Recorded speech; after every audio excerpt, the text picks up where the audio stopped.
मुझे पता है कि हमारे हक हकूकधारी पंडा पुरोहित इनकी जीत निश्चित है, क्योंकि भारतीय जनता पार्टी की प्रचंड बहुमत की सरकार बनी और इन्होंने 5 साल जो त्राहिमाम करवाया हमारे पंडा पुरोहितों को, हमारे आदरणीय माननीयों को, उसका खामियाजा ये सरकार भुगतेगी। आने वाले समय में इनका नाम लेने वाला, इनका अपने कैडर का कोई नहीं रह जाएगा। और मैं ये इसलिए कह रही हूँ क्योंकि इतना समय इन्होंने लगा दिया और हमारे पंडा पुरोहित भी जानते हैं कि अब नहीं तो कभी नहीं, और इसी सरकार को झुकाने से ही पता चलेगा कि देश जानेगा कि ये सरकार धर्म विरोधी सरकार है। और इनको झुकाने के लिए पंडा पुरोहित और सारे सनातन धर्मियों को साथ में आना पड़ा। देश का एक कानून है, देश का एक संविधान है, परंतु आप अगर 5 साल तक किसी अपने मर्जी से कार्य करते हो, 2 साल का देवस्थानम बोर्ड हो चुका है, जैसा कि आप जानते हैं 2019 में आया था।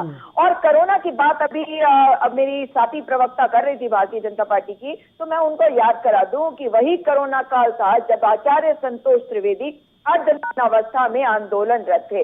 बरसात हो, गर्मी हो, ठंड हो, वे आंदोलनरत रहे, आपके खिलाफ आवाज उठाते रहे, तब आपको नहीं सुनाई दिया। उसके बाद मनोहर कांत ध्यानी ने क्या कहा? मनोहर कांत ध्यानी के रिश्तेदार आंदोलनरत थे, मगर वो कहते रहे नहीं, देवस्थानम बोर्ड भंग नहीं होगा।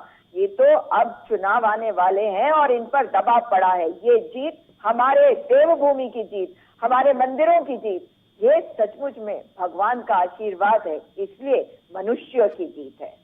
आपने एक बात कही कि मुद्दे सारे खत्म हो जाएंगे। अरे मुद्दों को बनाने के लिए ये सरकार बनाई थी क्या? हमने तो सोचा था ये अच्छी व्यवस्था देगी, अच्छे दिन देगी, मगर जनता जिस तरह त्राहिमाम कर रही है और नौजवान जिस तरह से सड़कों पे है, जिस तरह से पंडा पुरोहित सड़कों पे आए, हमें ऐसी सरकार नहीं चाहिए थी। सरकार भाजपा की हो सकती है, मगर सरकार जनता की होती है। ये लोकतंत्र है। लोकतंत्र की हत्यारी सरकार को जब पीछे हटना पड़ता है तो ये जनता की जीत होती है, ये लोकतंत्र की जीत होती है कि तानाशाही करने चले हो मगर तुम्हें हराया जाएगा। इसलिए मुद्दों की जब आप बात करते हैं तो ये विपक्ष की जीत इसलिए होती है क्योंकि विपक्ष उन्हीं लोगों के साथ खड़ा है, उनकी समस्याओं का समाधान ढूंढ रहा है। इससे आप अगर कहेंगे कि कोई मुद्दा नहीं रह जाएगा तो बड़ा दुर्भाग्यपूर्ण होगा। मुद्दों के लिए हम सरकारों को नहीं चुनते, हम मुद्दों को सुलझाने के लिए सरकारों को चुनते हैं, और सरकार मुद्दे खड़े करती है तो उसको सुलझवाना वो विपक्ष का धर्म और कर्तव्य होता है, जो हमने किया है। भारतीय जनता पार्टी कितनी बौखलाई बेचारी है। शब्दों का चयन सुना, सड़ी हुई विपक्ष, सड़ी हुई सरकार, यही तो कहेगी, क्योंकि बेशर्म है, इनके पास शब्द भी नहीं है। और इनको बता दूं कि ये अपने कमरों के अंदर, अपने एसी घरों के अंदर और बड़ी बड़ी गाड़ियों पे बैठकर जब घूमते थे ना बड़े बड़े शहरों में, तो उस वक्त पंडा पुरोहित सड़कों पे थे। मगर ये बेशर्म भाजपाई, इनको पता नहीं है कि हम इनके साथ कदम से कदम मिलाकर खड़े हैं। क्योंकि अब मैं इनको बताती हूँ कि कब से हम इनके साथ हैं। जब विधानसभा घेराव किया नवंबर 2019 में ये एक्ट आया, उसके बाद विधानसभा घेराव किया तो भारतीय जनता पार्टी जान ले कांग्रेस उनके साथ थी। उसके बाद कोरोना के समय में आचार्य, नाम भी नहीं पता होगा इनको, आचार्य संतोष, देखिए ये मुद्दा है, मुझे बोलने नहीं दीजिए। आचार्य संतोष त्रिवेदी अर्धनग्न अवस्था में आंदोलन करते रहे, हम उनके साथ थे। जी देखिए, कभी कभी अच्छे जो बहुत सीमा जी, देखिए कभी कभी अच्छे लोगों से रायता फैल जाता है, समेट लिया जाता है, उसमें कोई दिक्कत नहीं है। सुन लीजिए, पक्ष है, वोट तो जनता को करना है, किसको देगी किसको नहीं देगी जनता जानती है, लेकिन अब सुनने में कोई मुझे नहीं लगता किसी पक्ष को बुराई होनी चाहिए। सीमा जी सुन लीजिए।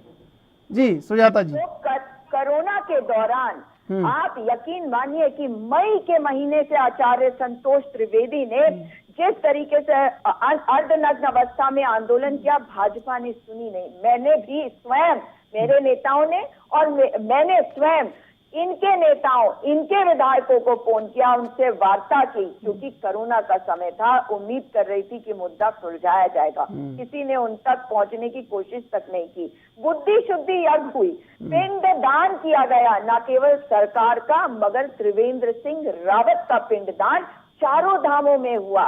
शायद इनको पता नहीं, क्योंकि सोई हुई सरकार की ये प्रवक्ता सोई हुई थी उस वक्त। सतपाल महाराज को चेतावनी दी गई, इसलिए वो कभी चार धामों में जाते नहीं है, आपने देखा होगा। TSR 2 के साथ क्या हुआ आपने वो देखा कि किस तरह से उनका विरोध किया गया। 11 सितंबर को आखिर हुआ क्या? 11 सितंबर को मुख्यमंत्री ने इसलिए बुलाया क्योंकि 13 सितंबर को रुद्रप्रयाग में एक बहुत बड़ी रैली कर रहे थे हमारे तीर्थ पुरोहित, जिसमें मैं स्वयं जा रही थी।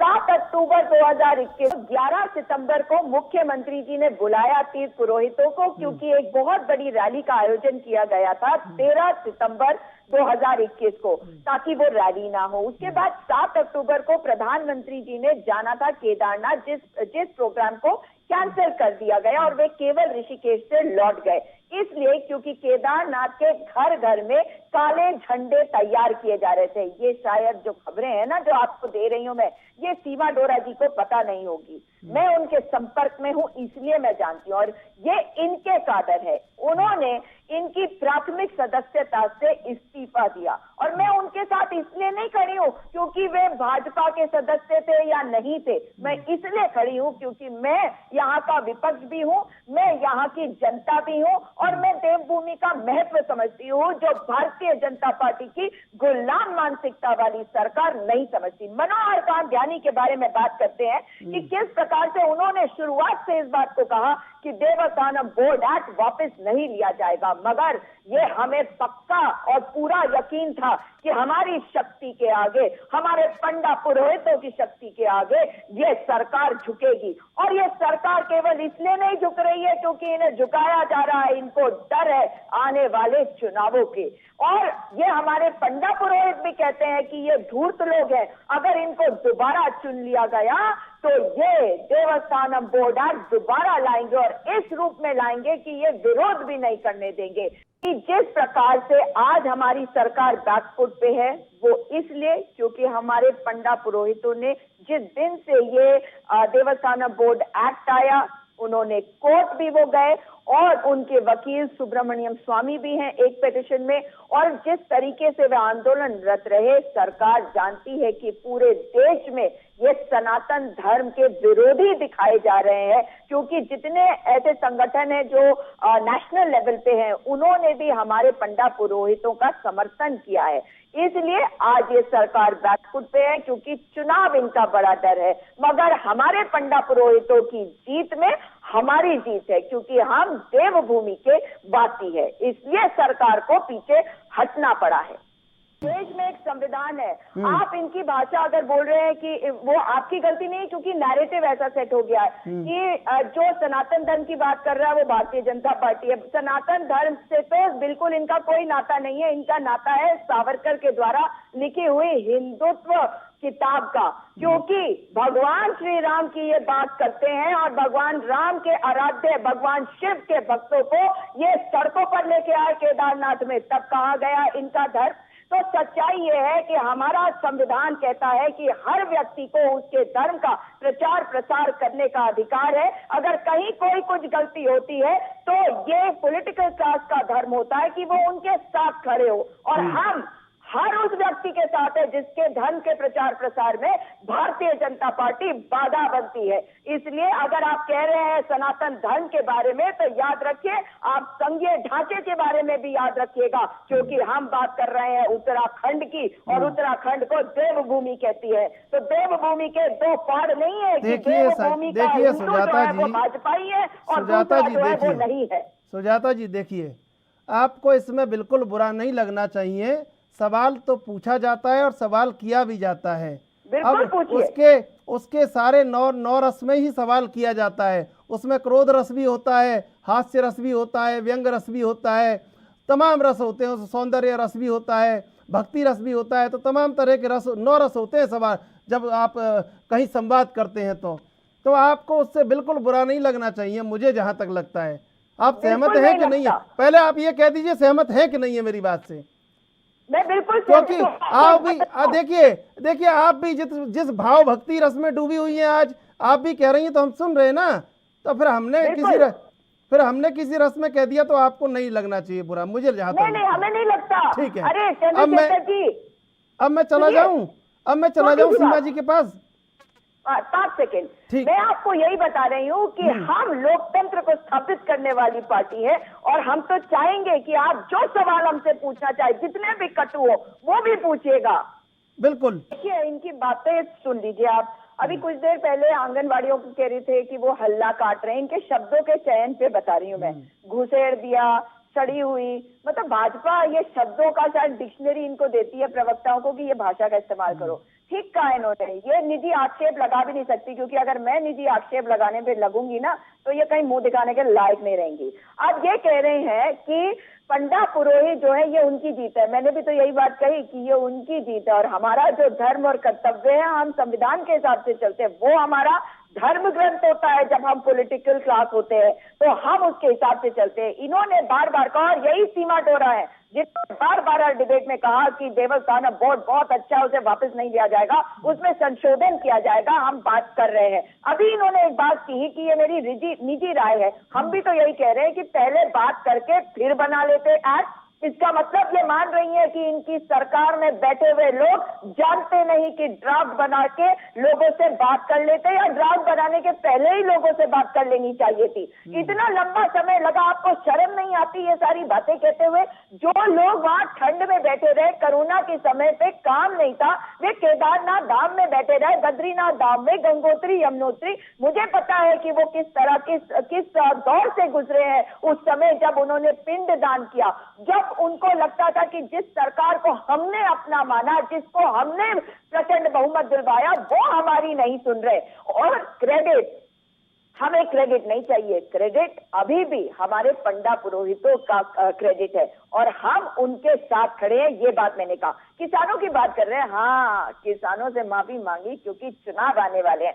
ठीक उसी तरह से जैसे पेट्रोल डीजल के दाम घटाए, जैसे ही चुनाव हार गए तो जनता भी ये समझ गई है कि इनको हराओगे तो हर चीज ठीक होगी, इनको भगाओगे तो गलत काले कानून हटाए जाएंगे। अभी कितना बड़ा इंसान है, कितना बड़ा इंसान नहीं, देश का प्रधानमंत्री है।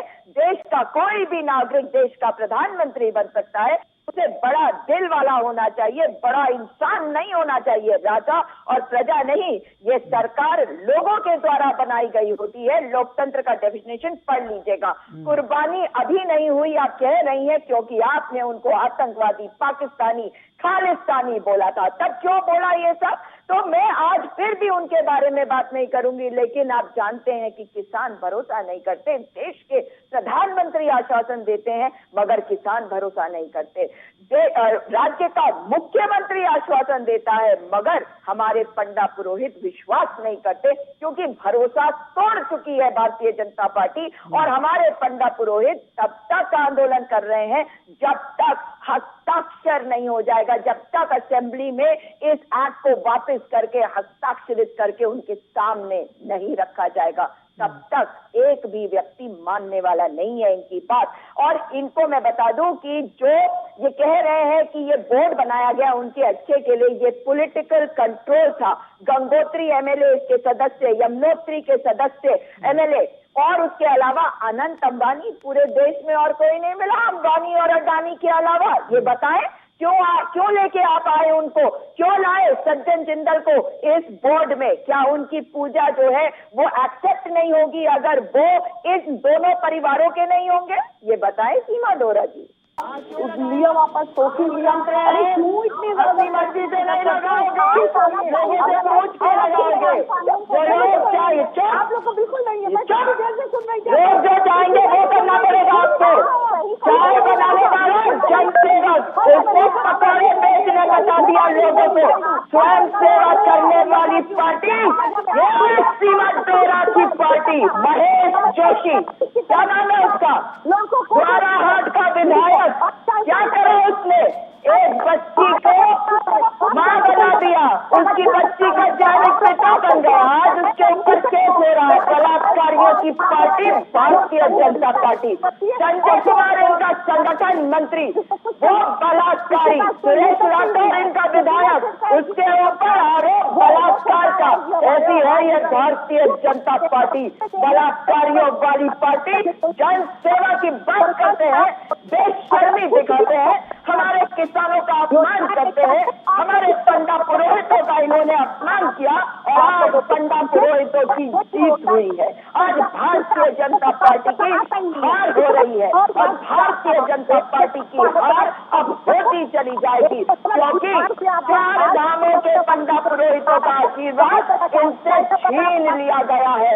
अब इनको बचाने वाला कोई नहीं है। बताए सीमा जोड़ा जी कि कहाँ है आपका विधायक द्वारा हाथ वाला, कहाँ है आपका संगठन मंत्री संजय कुमार? बताए सीमा जोड़ा की बेचने की पार्टी, बलात्कारियों की पार्टी। अरे बेटी बचाओ बेटी पढ़ाओ बोल रहे थे, ये नहीं बताया कि बेटियों को बचाना पड़ेगा सीमा जोड़ा के विधायकों से, संगठन मंत्री से और स्वयं सेवा करने वाले सुजाता जी, तस्वीरें भी देखी सीमा जी, सुजाता जी, नेताओं की। तो मत बताइए स्वयं सेवक आप हैं और स्वयं की सेवा करने वाली पार्टी है, स्वयं की सेवा करवाने वाली पार्टी है। हमने हिमाचल प्रदेश वाली भी तस्वीरें देखी, आपने स्वयं सेवक संघ के लोगों की तस्वीरें भी देखी और हमें सीमा जी, सुजाता जी, सीमा जी, सुजाता जी, देखिए ये बताएं ना कि स्वयं सेवा किसकी सेवा, कौन कर रहा किसकी सेवा?